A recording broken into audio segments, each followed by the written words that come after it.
It's 11:47 on a Tuesday night. Your motion light flicks on in the backyard. And there he is, same raccoon, same path along the fence, same paws at the corner of the deck, same approach to the trash bin you swore you locked tight. You've seen this, probably more than once, probably more than 10 times. Most people figure it's just because the food was easy.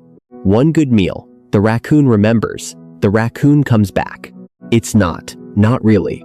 And the real reason this animal keeps returning to your specific house, not your neighbor's, not the one across the street, yours, tells you something about raccoons that most people spend years living next to them without ever learning. Raccoons aren't random. Everything they do has a reason. And that reason is almost always more calculated than it looks. The behavior we're talking about today, a raccoon returning to the same house, sometimes for weeks, sometimes for years, isn't habit. It isn't laziness.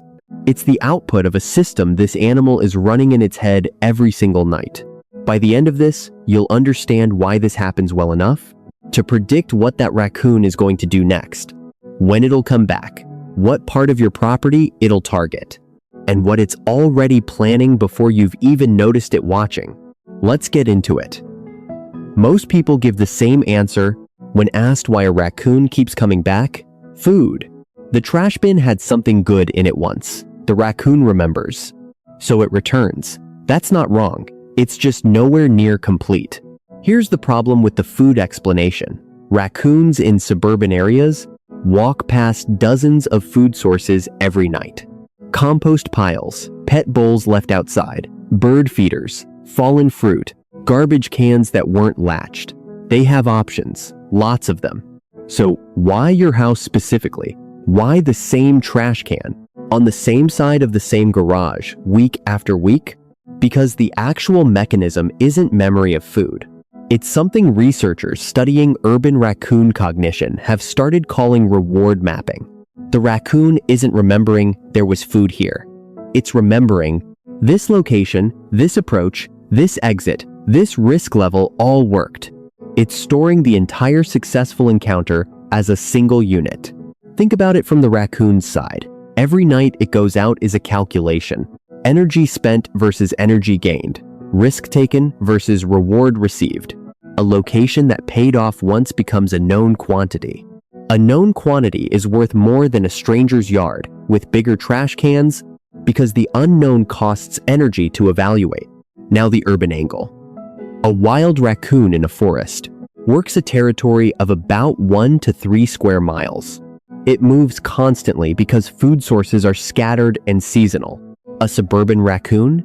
Studies on urban raccoon behavior show their territories shrink to as little as 1/10 of a square mile.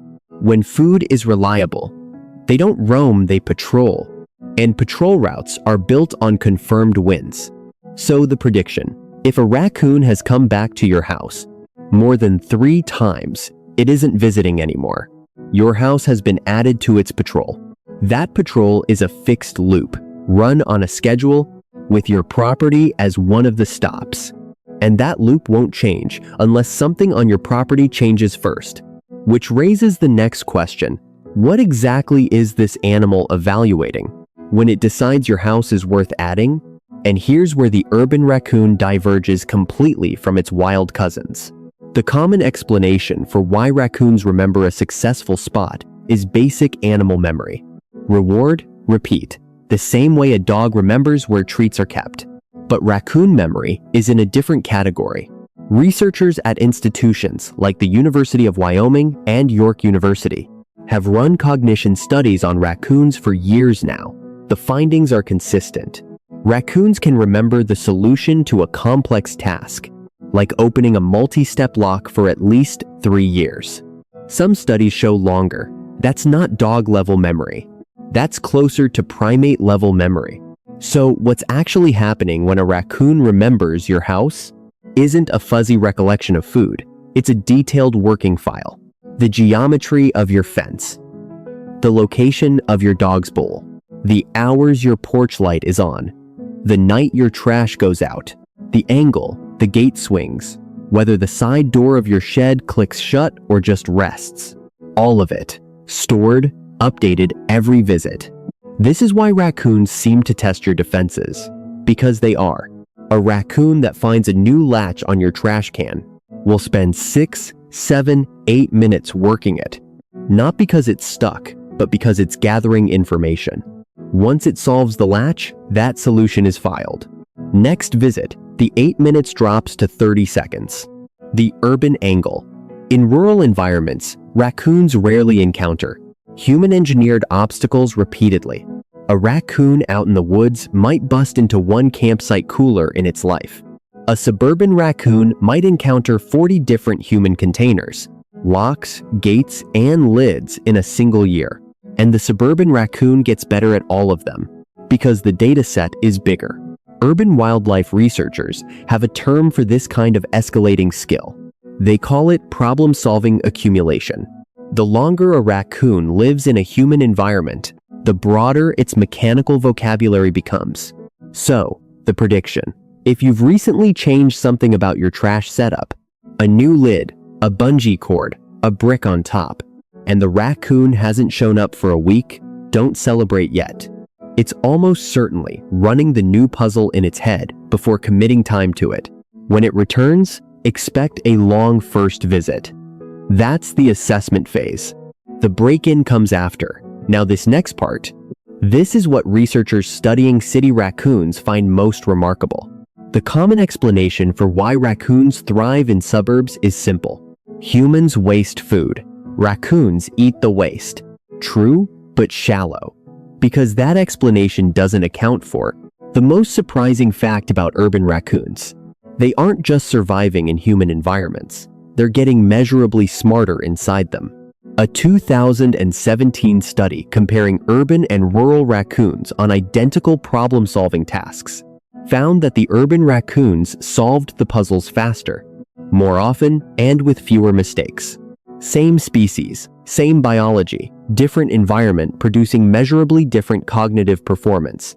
The reason is what biologists call cognitive pressure. Wild raccoons solve a few types of problems repeatedly. Same logs, same streams, same prey. Urban raccoons solve new types of problems constantly. Every garage, every garbage system, every fence is a fresh puzzle. The brain that adapts wins. The brain that doesn't reproduce. What this means for your house specifically is uncomfortable. The raccoon coming to your property isn't a generic raccoon. It's an individual that has, over months or years, built up a specialized skill set tuned to suburban architecture. Your suburb, your block, maybe your house in particular. The urban angle here goes deeper. Researchers tracking radio-collared raccoons in cities like Toronto and Chicago have found that individual raccoons specialize. One will become an expert at trash cans, another at attics and chimneys, another at pet doors. They develop trades, almost, and they don't really cross over. The trash specialist usually stays a trash specialist. The attic specialist keeps finding attics. So when you have a raccoon returning to your house, you're not just dealing with a raccoon. You're dealing with a specific animal that has identified your house as matching its specialty. If it's coming for your trash, it's a trash specialist. If it's getting into your roofline, it's a structural specialist. The behavior pattern tells you what kind of expert is visiting. The prediction. The specialty doesn't shift mid-career. If a raccoon has been working your trash for 2 months, it's not suddenly going to switch to your attic. But, and this matters, if the trash route closes off for good, that animal will leave your property entirely rather than retrain. Specialists don't generalize, they relocate. Most people assume the raccoon picked their house at random. Bad luck. Wrong side of the woods. That's not how it works. Raccoons evaluate properties on what behaviorists describe as a scoring system. Informal, but consistent. 4 factors matter most. First, food reliability. Not just whether food is present, but whether it's present on a predictable schedule. A trash can put out every Wednesday is worth more than a yard with occasional fallen fruit. Predictability is the currency. Second, low confrontation risk. Raccoons avoid dogs that bark consistently and humans who go outside late. They prefer houses where the back door rarely opens after 9 p.m., where the dog sleeps inside, where lights are steady, not motion-triggered. Third, easy entry and exit. Raccoons need a clear escape route. A fenced yard with one opening is good. A yard backing onto a wooded buffer is excellent. A yard surrounded by other yards with no quick exit gets avoided. Fourth, denning potential. Even if the raccoon doesn't den at your house, it scores nearby properties for emergency hiding spots. A nearby shed, an open crawl space, a hollow tree. These raise your area's score because they raise the safety margin. Your house got picked because it scored well across these 4 dimensions. Not because the raccoon is lazy, because your house, evaluated cold, was a rational choice. The urban angle. Raccoons score entire neighborhoods, not just individual houses. Behavioral ecologists have observed that on any given suburban block, raccoons concentrate visits on 2 or 3 houses while almost completely avoiding others, even when food is theoretically available everywhere. The avoided houses usually share a feature: an attentive owner, an outdoor dog, harsh exterior lighting, or aggressive neighbor properties on either side. The prediction is the practical part.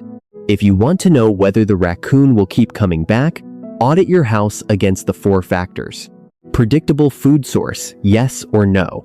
Low confrontation, yes or no. Easy escape, yes or no. Nearby den potential, yes or no. 3 or 4 yeses, the raccoon will keep coming. 2 yeses, it'll come occasionally. 1 yes, it'll skip you for a higher scoring neighbor. The score isn't fixed. You can change it. But changing it requires understanding that the raccoon already ranked you, and only a real shift in the ranking will change the patrol. So why does a raccoon keep coming back to the same house? Here's the complete answer. The surface reason is food. Yes, the raccoon found something edible at your property and remembered. The deeper mechanism is reward mapping and territorial patrolling. Your house was added to a patrol route built on confirmed wins. The raccoon isn't visiting, it's working a beat. That beat runs on a schedule, in a loop, with specialized skills tuned to suburban environments. And what this predicts about the raccoon's future behavior near your home is straightforward. It will keep coming, on schedule, until your property's score drops below the next best option on its route. It will test new defenses with patient, methodical assessment. It will not change specialties, and if it leaves, it'll leave completely, not gradually. You're not dealing with a pest.